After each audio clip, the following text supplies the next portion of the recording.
Welcome to Esoteric Thoughts. Today we're going to do the part two with Clare Goldsberry. And the question I have for Clare is, did Jesus actually die on the cross?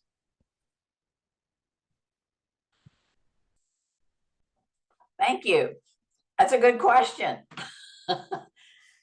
For Christians, uh, this is a hard question because everything that is necessary to a Christian belief system hinges on the idea that Jesus died on the cross to save all mankind from their sins. Without that death on the cross, is there a Christianity? And why is that so crucial for Christians to really ask that question? Because everything hinges on that salvation. We talked a little bit in the previous part about Jesus spending a lot of time in India and learning the Hindu philosophy. We talked about him learning the Buddhist philosophy.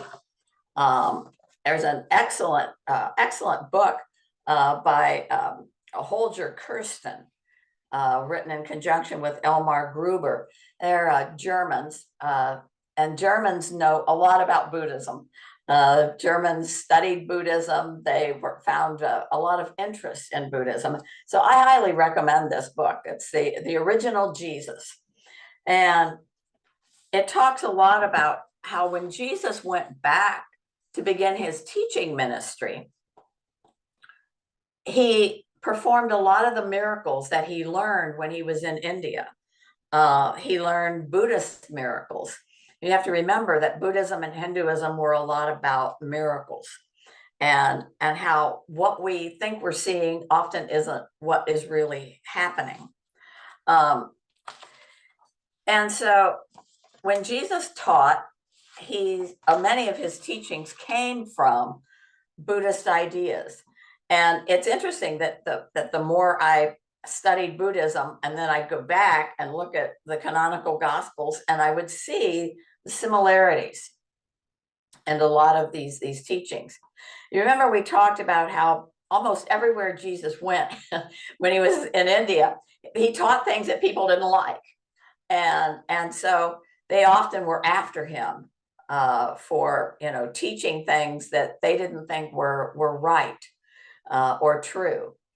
And so he was not accepted in a lot of ways because his teachings were different. And these teachings that he learned in India and as he traveled through Persia and then into Egypt, weren't always accepted. And why weren't they accepted? He goes back, he doesn't even have 3 or 4 years to teach in his home country when all of a sudden, the Jews want to get rid of him. He's teaching things that shouldn't be taught. He's plucking grain on the Sabbath. He's doing, which, from his childhood, a reflection of that. When he was molding the little birds of clay on the Sabbath, and they didn't like that. And so we see that what he taught always resulted in somebody not liking what he said. And so obviously the next part of Jesus' life involved his death on the cross. But did Jesus really die on the cross? You look at some theories that have been presented. One by a doctor that I saw a brief video of. I think I sent the links over, and it talks about how dying on the cross took a long time. First of all, it was unpleasant. It was a horrible way to die, but it also mainly because it took a long time to die.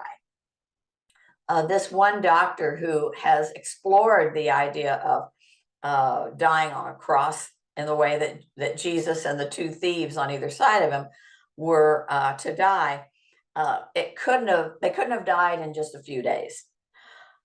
It's, Jesus is on the cross, and, then he's taken down on the Sabbath, Friday, put in the tomb, and then, is resurrected 2 days later. And this doctor says there's no way that Jesus could have died, because while it was painful, it just was something that didn't kill you. Now, we remember that Jesus was given something on a sponge, and they said it was vinegar. But now the theory is that it was perhaps soma. And soma was would have been very familiar to Jesus and to people in the Middle East, because soma was a drug that was well known in India, and it basically knocked you out and made you unconscious, much like just an anesthesia would for us today. It was typically an anesthesia. And he was put in the tomb, taken down, put in the tomb, and then lo and behold, 2 days later, he was gone.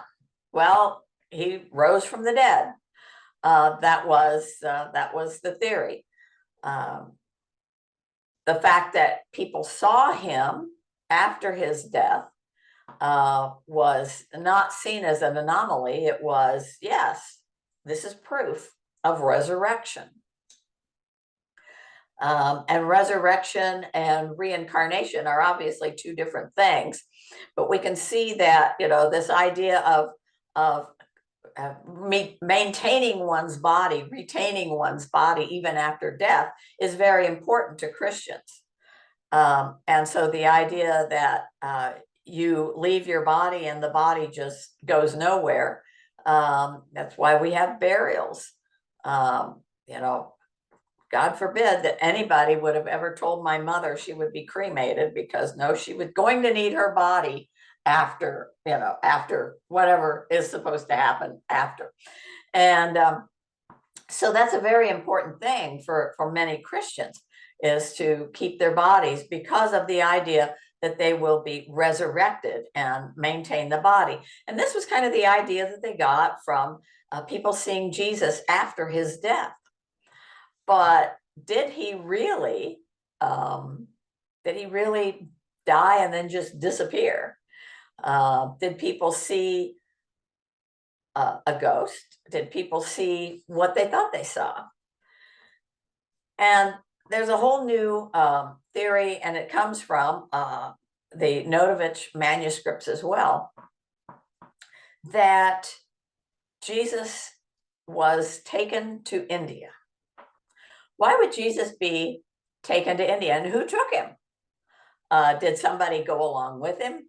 Did they go in, revive him from his soma coma and take him?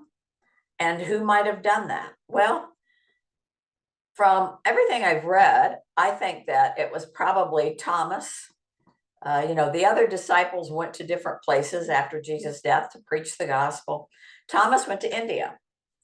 Now, Thomas, being as close to Jesus as he was, that to me would be logical that Thomas probably took Jesus to India.